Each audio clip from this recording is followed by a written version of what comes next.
Damos comienzo a un nuevo programa, Servidores de Dios. Quien te habla es Manuel Cornejo. Estaré compartiendo la palabra de Dios y lo haré de una manera expositiva, versículo a versículo. Y en esta ocasión será en el Evangelio de Marcos, capítulo 15 y versículo 35, donde dice: Y algunos de los que estaban allí decían al oírlo: Mirad, llama a Elías. Los que escuchaban las palabras de Jesús son algunos de los judíos que estuvieron durante el tiempo de la cruz, y posiblemente estuvieron mal y confundieron el llamado a Dios por el llamado a Elías, ya que la semejanza de las palabras Elí, Elí y el nombre del profeta hizo que algunos confundieran los términos y consideraran que Jesús estaba llamando a Elías en su ayuda. Según la creencia popular, se esperaba que Elías volviese a rescatar a los piadosos cuando estuviesen en apuros, y es difícil que, habiendo pronunciado las palabras con voz fuerte, los judíos que estuviesen allí las malinterpretaran. También es posible que fuese una nueva manifestación de burla de aquellos que permanecían en el lugar de la crucifixión, ya que la enseñanza general sobre el reino de los cielos enseñaba que Elías vendría antes de que se estableciese, y en la cruz estaba el que se autoproclamaba a sí mismo conforme a los acusadores como rey de los judíos. Por tanto, no era extraño que clamase por Elías para que le socorriese, como se aprecia en el siguiente versículo. Continuar con el versículo 36, donde dice: Y corrió uno, y empapando una esponja en vinagre, y poniéndola en una caña, le dio a beber, diciendo: Dejad, veamos si viene Elías a bajarle. El relato más corto de Marcos omite aquí la quinta palabra de la cruz que tuvo lugar después de la exclamación de Cristo: acabadas las horas de tinieblas, ya que según Juan, Jesús dijo: tengo sed. Juan capítulo 19, versículo 28.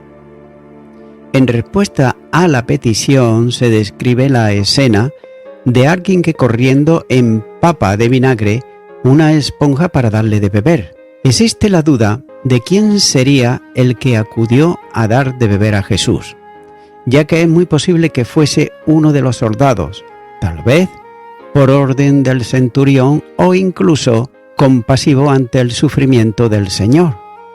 Note que el vinagre, o tal vez el vino, con sabor ácido, era bebida común para los soldados. Antes de la crucifixión rehusó el brebaje analgésico y ahora aceptó la oferta de humedecer su boca reseca cuando ya estaba cercano a entregar su vida. Jesús sabía que la hora de la cruz había llegado a su fin. Todo el programa de la salvación que Dios le había encomendado se había llevado a cabo hasta su consumación.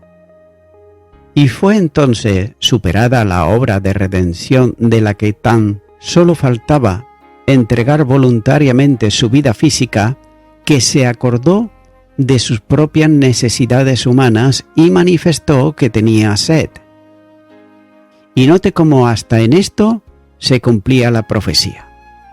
En el Salmo 22 y versículo 15 dice: Como un tiesto se secó mi vigor, y mi lengua se pegó a mi paladar, y me has puesto en el polvo de la muerte.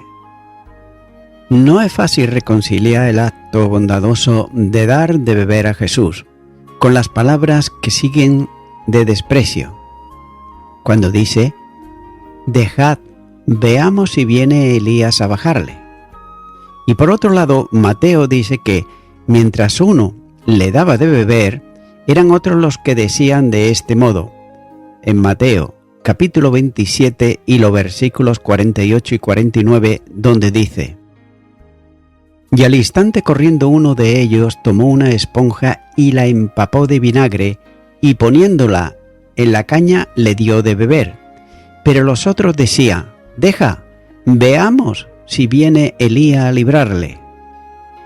Si es el que da el vinagre, tal vez estaba diciendo a los que le pedían que dejase de hacerlo, es decir, dejarme darle la bebida y veamos si viene Elías a bajarle. Pero en cualquier caso, el corazón humano expresa en las pasiones más degradantes e inmisericordes, ya que aparentemente eso representaba desde el punto de vista humano el fracaso de la vida de Jesús. Ya que el Señor había hecho bienes, sanando enfermos, predicando las buenas nuevas del reino, pero moría sin embargo de aquella manera, entre burlas y desprecios.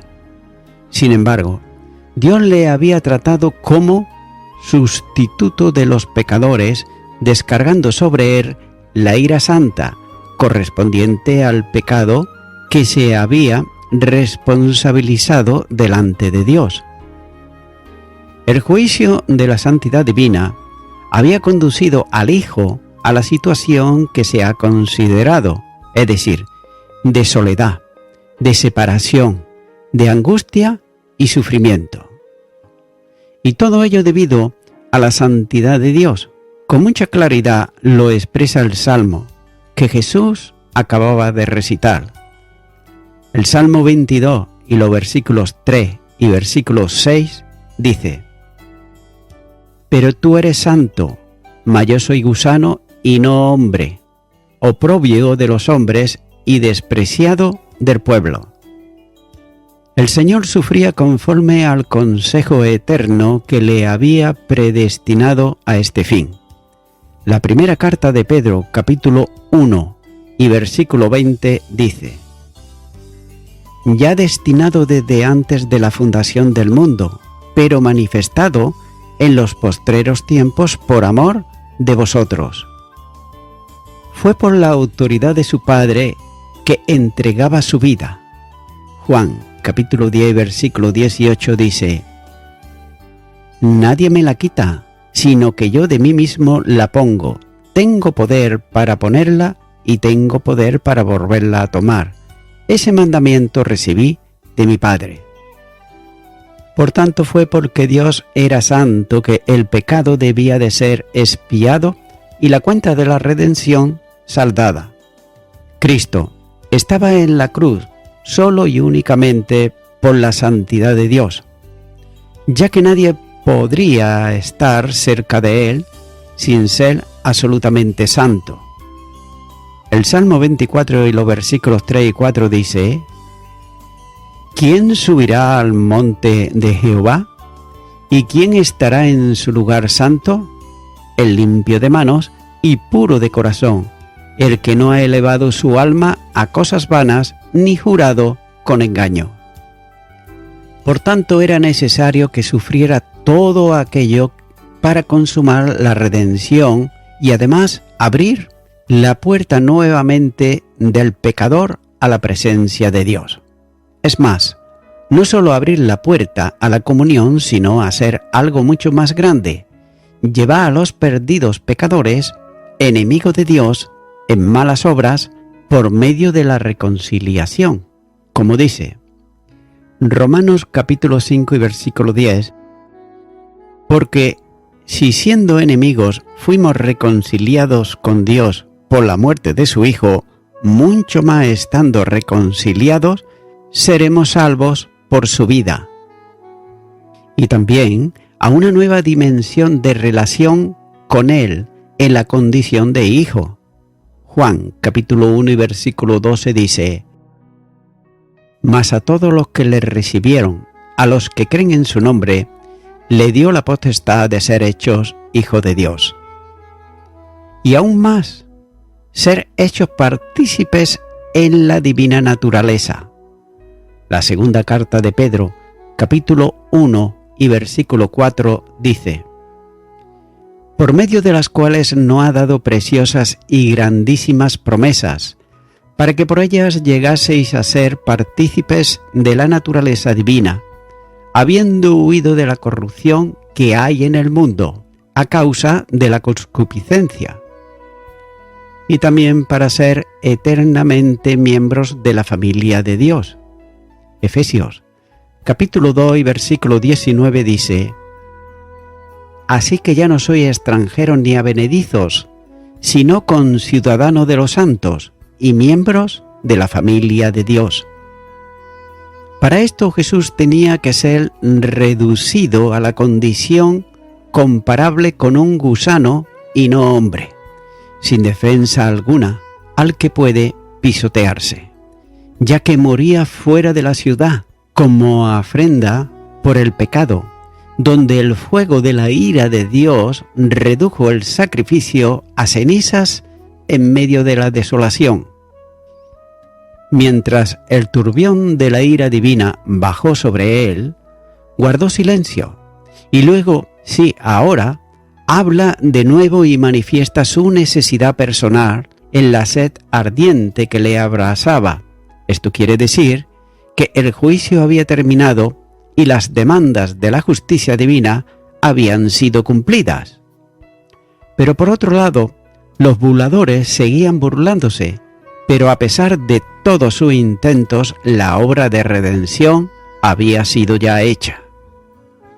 Estaré compartiendo ahora los versículos 37 al 41, donde nos va a estar hablando de la muerte de Jesús. Y comienzo con el versículo 37, donde dice: Mas Jesús, dando una gran voz, expiró.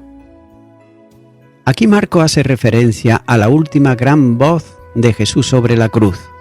En la brevedad del relato no hace mención de las dos últimas palabras, como por ejemplo en Juan capítulo 19:30, donde dice: consumado es. Y en Lucas capítulo 23, versículo 46, donde dice: y Padre, en tus manos encomiendo mi espíritu. A esta última expresión se refiere Marco en el texto, ya que un crucificado se iba extinguiendo paulatinamente y lo hacía hasta que moría de agotamiento y asfixia, sin fuerzas para decir absolutamente nada. Pero note que, sin embargo, la muerte de Jesús está plenamente bajo su control. Así lo había anunciado antes en Juan, capítulo 10, versículo 18, donde dice: nadie me la quita, sino que yo de mí mismo la pongo. Tengo poder para ponerla y tengo poder para volverla a tomar. Este mandamiento recibí de mi Padre. Así pues, el Señor estaba poniendo su vida voluntariamente. También esto estaba profetizado en Isaías capítulo 53, versículo 12, donde dice: derramó su vida hasta la muerte. En esa gran voz que sonó potente en el Gólgota, voluntariamente entregó el Espíritu poniéndolo en manos de su Padre. Y lo hizo cuando todo había ya concluido.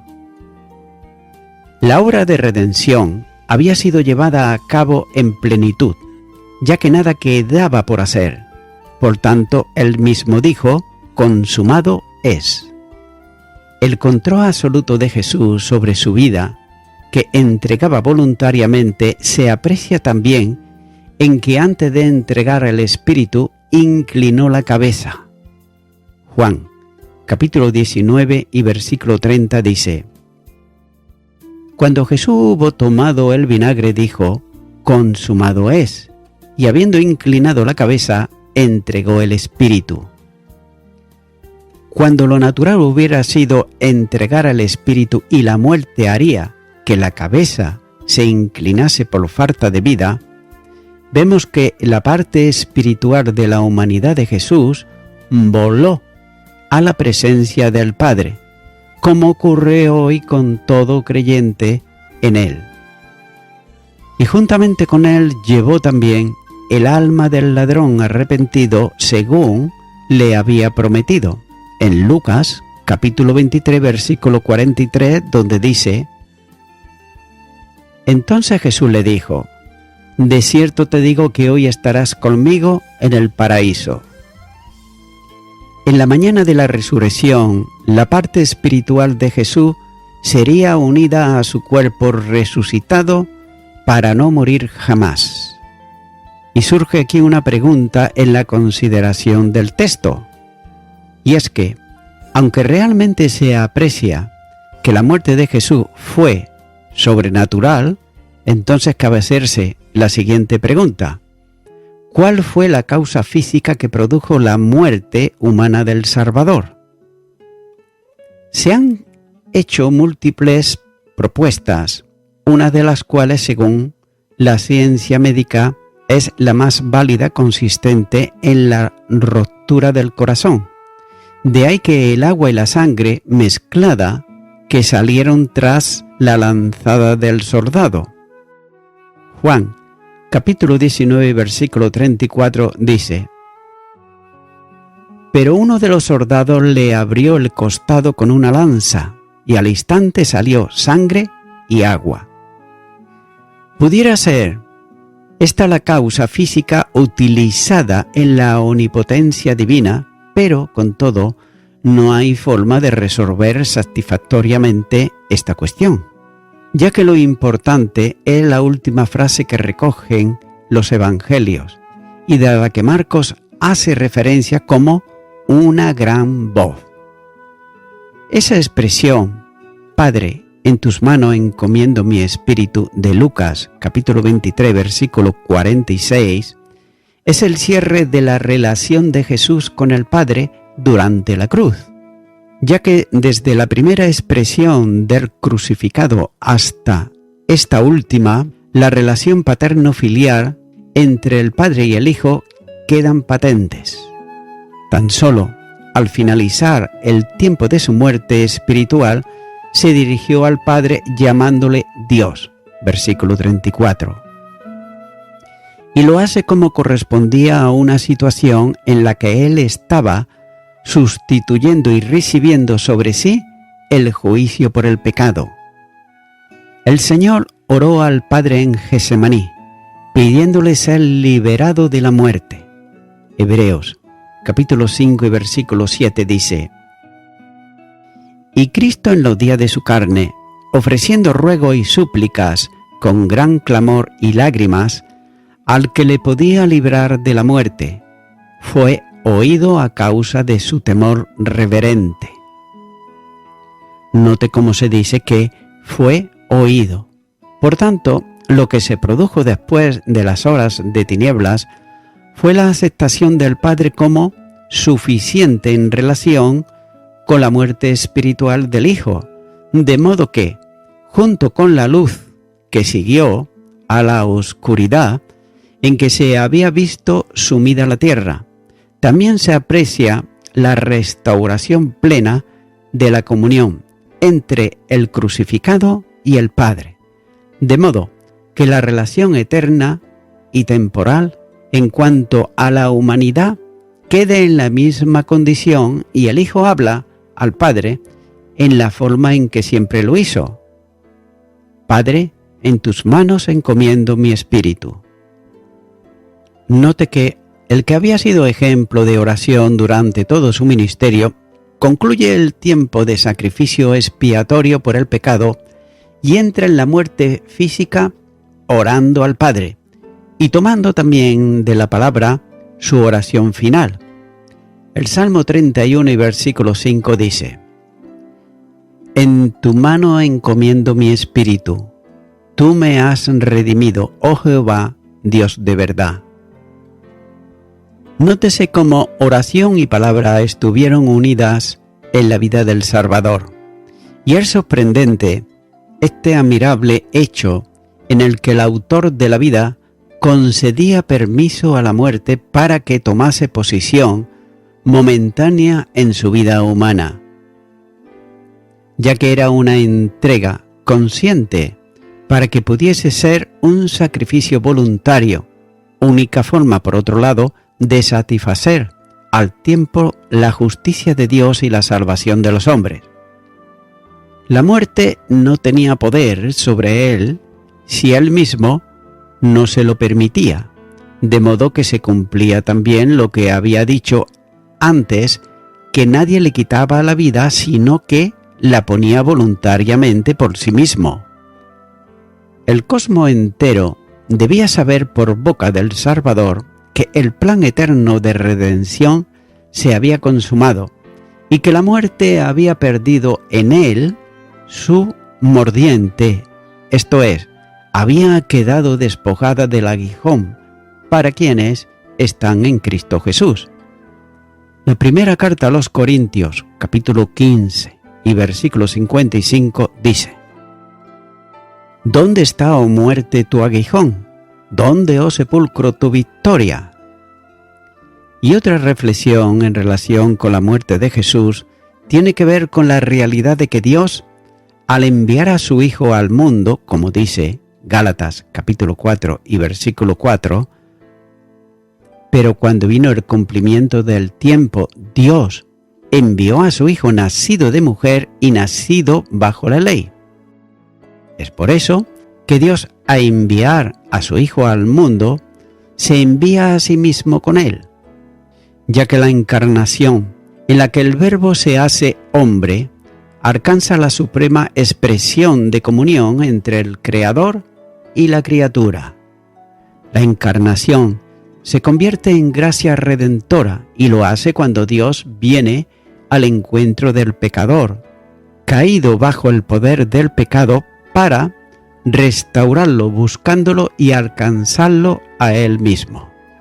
Lucas capítulo 19 versículo 10 dice: Porque el Hijo del Hombre vino a buscar y a salvar lo que se había perdido. Para que los hombres puedan alcanzar y vivir vida eterna que el Padre comunica, Cristo tiene que resolver y reconstruir la situación que el pecado había deteriorado. Por tanto, en un vínculo de amor, en entrega, el Padre da a su Hijo y el Hijo se entrega voluntariamente en la cruz. Y allí Dios estaba reconciliando al mundo en la cruz de su Hijo para que el mundo sea salvo por él.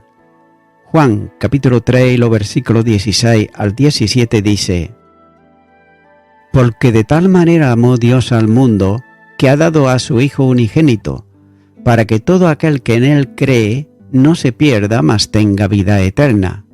Porque no envió Dios a su Hijo al mundo para condenar al mundo, sino para que el mundo sea salvo por él. En la cruz, como se aprecia en el relato de Mateo, se descubre la violencia de los hombres, el amor de Dios que entrega a su Hijo y la libertad del Hijo que se entrega a sí mismo en la solidaridad representativa y sustitutoria por los hombres.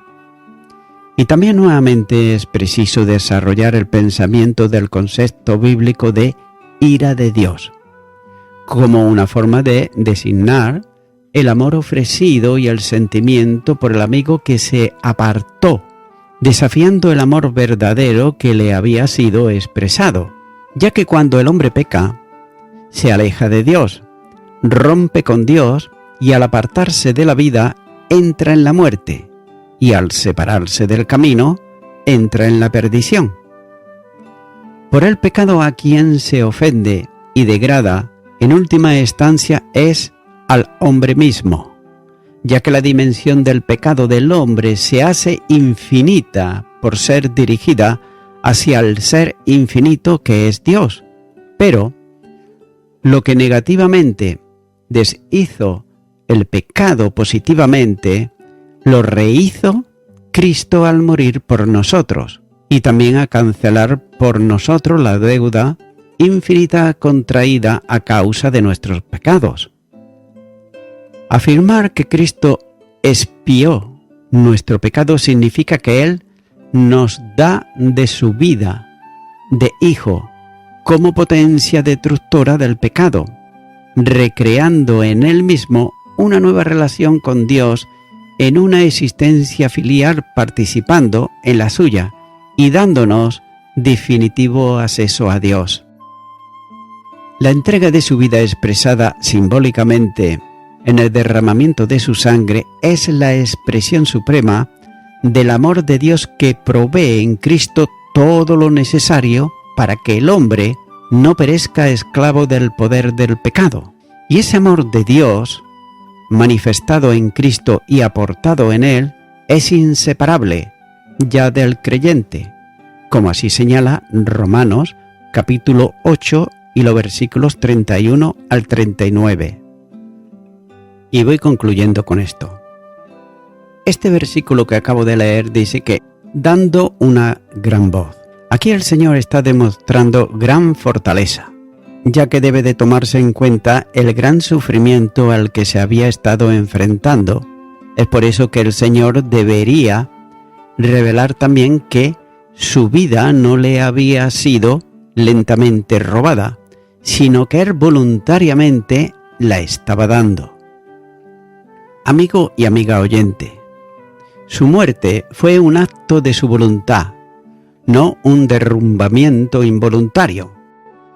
La epístola a los Hebreos, capítulo 9, versículo 14, dice: «Cuánto mala sangre de Cristo, el cual mediante el Espíritu Eterno se ofreció a sí mismo sin mancha a Dios, limpiará vuestras conciencias de obras muertas para que sirváis al Dios vivo».